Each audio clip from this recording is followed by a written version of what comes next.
बिस्मिल्लाहिर्रहमानिर्रहीम। अस्सलाम वालेकुम जी, कैसे हैं? सब ठीक हैं? उम्मीद है खैरियत से होंगे। ये जी माशाल्लाह हमारे जो अभी फ्लॉक आया था बच्चों का, तो जो थोड़े से बड़े बच्चे हैं वो उनको आके हम इधर जो हमने लूसन लगाई हुई है वहाँ आके छोड़ देते हैं। तो ये इधर अपना रज के घास वगैरह खाते हैं। तो जो मतलब कि ये चराई भी होगी इनकी एक किस्म की, ये इधर चरते भी हैं तो इनकी टांगें वगैरह वो भी सही रहती हैं एक जगह खड़ी होने से, क्योंकि इन्होंने बच्चों ने ग्रोथ करनी होती है। तो ग्रोथ वाले बच्चों का जो है वो चलना फिरना भी ज़रूरी होता है। तो ये हम फार्म से बाहर जो है उस फार्म के पीछे हमने ये अपनी लूसन लगाई हुई है। तो ये बच्चे जो हैं और ये साथ में ब्रीडर ये आके फिर हम इधर छोड़ देते हैं। तो चलते हैं आज के टॉपिक की तरफ। आज का जो हमारा टॉपिक है वो है बकरियों की फ्लैशिंग प्रोटोकॉल के बारे में। असल में फ्लैशिंग होती क्या है? फ्लैशिंग का मतलब ये होता है कि भी जो बकरी आपने क्रॉस करानी है सीज़न में, तो उसकी तैयारी जो है कम अज़ कम बकरी क्रॉस कराने से 45 दिन पहले स्टार्ट करनी होती है। उसमें क्या क्या चीज़ें होती हैं तो उस बारे में हम आज बात करेंगे। तो सबसे पहले जो है ना, आप जैसे कि हमारी बकरियां हैं, इन्होंने फरवरी में बच्चे दे दिए हैं, तो ये जाके हम इनको क्रॉस कराएंगे अप्रैल में। क्रॉसिंग सीज़न जो है ये साल में 2 बार आते हैं। अगर आप फार्मिंग कर रहे हैं तो आपको लाजमी तौर पे जो है ना साल में 2 बार बच्चे लेने पड़ेंगे, क्योंकि अगर आप साल में 2 बार बच्चे नहीं लेंगे तो आपका फार्म जो है वो प्रॉफिटेबल नहीं होगा। क्योंकि इतनी महंगाई है, सारी चीज़ें इतनी महंगी हो चुकी हैं, अनाज वगैरह बाकी जो भी वसाइल वगैरह हैं सारे तकरीबन महंगे हो चुके हैं। तो आप अपनी बकरियों से साल में 2 बार बच्चे लेंगे तभी जाके जो है आपका काम ये जो है प्रॉफिटेबल होगा फिर इंशाल्लाह। तो आज हम बात करेंगे इस बारे में। बकरियों का प्रोटोकॉल जो है क्रॉस कराने का, मतलब उसको क्रॉस कराने से पहले जो कम अज़ कम 45 दिन पहले फ्लैशिंग प्रोटोकॉल दिया जाता है। फ्लैशिंग प्रोटोकॉल में क्या क्या आता है सब, इससे पहले हम बात कर लें कि बकरियों के साल में जो 2 सीज़न होते हैं उसका दौरान कौन कौन सा होता है। एक जो पहले सीज़न स्टार्ट होता है वो 15 मार्च से 15 अप्रैल तक होता है, और ये 5 महीने जाके फिर बच्चे देंगे। सितंबर अक्टूबर में जाके जो है ये इनके बच्चे होंगे। फिर इसी तरह जो दूसरा सीज़न स्टार्ट होता है वो 15 सितंबर से 15 अक्टूबर तक स्टार्ट होता है। तो ये जो है ये बच्चे जाके फिर फरवरी मार्च में फिर जाके ये बच्चे पैदा होंगे। जब भी आपके बकरियों के बच्चे पैदा हों तो तब मौसम जो है वो बिल्कुल ना ही सर्द हो और ना ही गर्म हो, मतलब कि ठंडा मीठा सा मौसम हो। इसी तरह फरवरी जो है सर्दी की शिद्दत ख़त्म हो जाती है, फरवरी में आपके जो बच्चे होंगे, और फरवरी में बकरियां जो है दूध भी देंगी।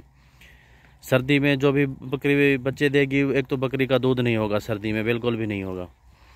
और इसी तरह अगर गर्मियों में आपकी बकरी बच्चे देगी तो गर्मी अगर उसका जून का आखिरी महीना चलेगा तो वो हल्ला मारेगी, हाँपेगी, तो बकरी इम्कान है कि वो बच्चे गिरा दे। ना ही ज़्यादा सर्दी में और ना ही ज़्यादा गर्मी में जो है आपकी बकरी जो है वो उसका आखिरी महीना गुजरे, मतलब कि वो बच्चे पैदा करे।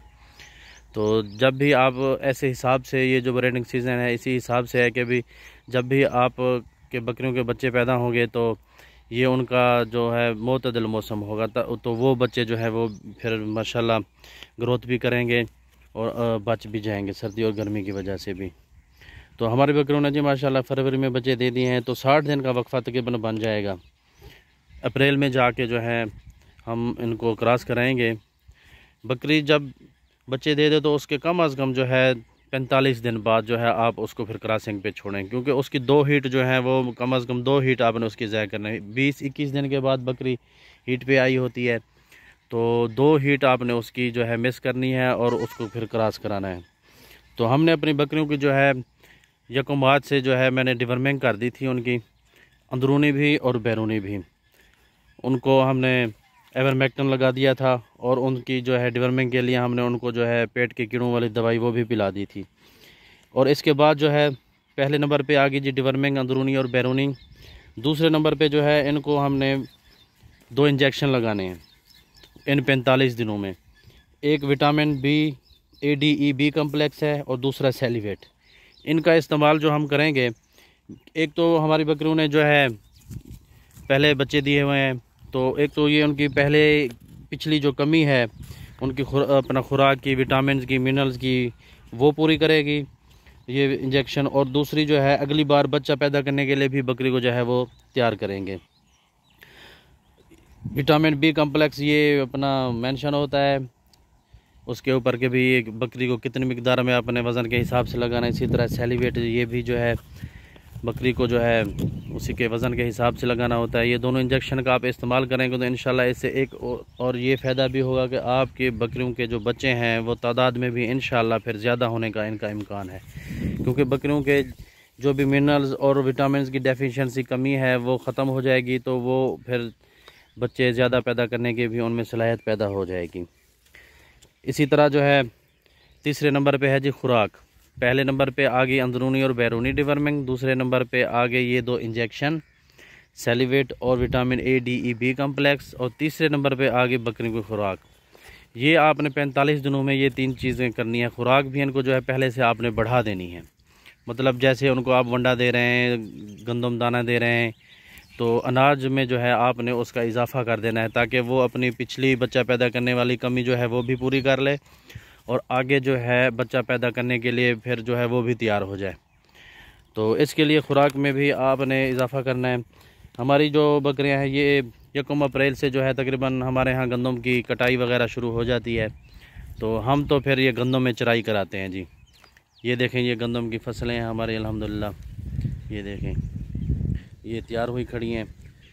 तो 1 अप्रैल से जो है ये हम इनको इंशाल्लाह फिर हाथ लगाएंगे गंदम को, तो ये फिर हम अपनी बकरियां जो हैं ये इधर अपनी गंदम में जो है छोड़ दिया करेंगे। फिर ये कम अज़ कम 15 से 20 दिन भी जो है ना बकरियां ये गंदम की चराई कर लें कम अज़ कम, तो एक दिन में हमारा अंदाज़ा है कि एक बकरी जो है कम अज़ कम 2 किलो जो है गंदम ये खा के आती है। तो ये गंदम फिर आप ख़ुद जानते हैं कि कितनी माशाल्लाह ताकतवर है। और दूसरे नंबर पे इसके खिलाने का बकरों को गंदम की कटी हुई फसलों में चराने का एक और फ़ायदा ये भी है कि भी गंदम जो है वो गर्म होती है, और फ्रेश गंदम वैसे भी ताज़ी गंदम जो है वो गर्म होती है, तो उस गर्म की तासीर की वजह से भी जो है बकरियां फौरी तौर पे हीट पे आ जाएंगी। तो ये अच्छा एक सीज़न है जिससे बकरियां हमारी सारी की सारी इंशाल्लाह क्रॉस हो जाएंगी। पिछले दफ़ा भी ऐसे हुआ था। तो कोई भी जो है ना आपको साल में 2 सीज़न मैनेज करने हैं कि आपने बकरियों से 2 बार बच्चे लेने हैं। तो ये जो आपने इंजेक्शन और सेलिवेट और दूसरा vitamin A D B complex का इस्तेमाल करना, ये हर 5 दिन बाद आपने डोज देनी है वज़न के हिसाब से, और कम अज़ कम जो है 30 से 40 ml फ़ी बकरी को कम अज़ कम ये लग जाना चाहिए उसके जिस्म में 45 दिन में। तो ये इंशाल्लाह फिर जो है आगे बकरी हमें बहुत फ़ायदा देगी। ये जी आज कुछ बातें थी बकरियों की फ्लैशिंग प्रोटोकॉल के बारे में।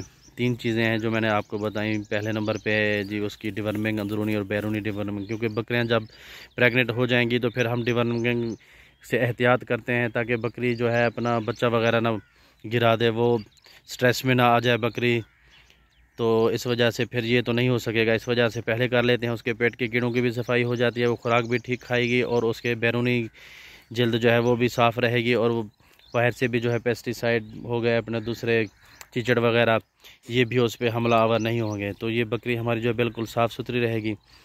दूसरे नंबर पे इसको जो है हम विटामिन और मिनरल्स की डेफिशिएंसी पूरे करने के लिए उसको वो इंजेक्शन लगाएंगे, जिससे हमें इम्कान हो जाएंगे कि आगे जो है बच्चों की जो तादाद है उसमें भी फिर इजाफा करेगी इंशाल्लाह। फिर तीसरे नंबर पे जो खुराक है, तो खुराक आपने बढ़ा देनी है। तो हम तो अल्हम्दुलिल्लाह फिर अपनी गंदम की फसल में चराएँगे, 1-2 दिन रहते हैं इंशाल्लाह फिर इसको हाथ लगा देंगे हम, तो ये इनकी खुराक में भी इजाफा हो जाएगा। फिर इंशाल्लाह ये गंदम वैसे भी जो है मुख्तलिफ़ टोटके होते हैं, गंदम को अगर आप धूप में रख के खिलाएं बकरियों को गर्मियों में तो वो भी जो है हीट पे आ जाती है। तो ये वैसे गंदम जो है गर्म होगी, फ्रेश गर्म गंदम होती है जो ताज़ी आई हुई थी फसल, और दूसरी जो है वो धूप पे सिटे पड़े होते हैं जो बकाया वो खाती हैं बकरियां, तो वो वैसे भी गर्म होती हैं। तो इससे जो है बकरियां माशाल्लाह फ़ौरी तौर पे हमारी हीट पे आ जाती हैं और उनकी खुराक की कमी भी पूरी हो रही होती है।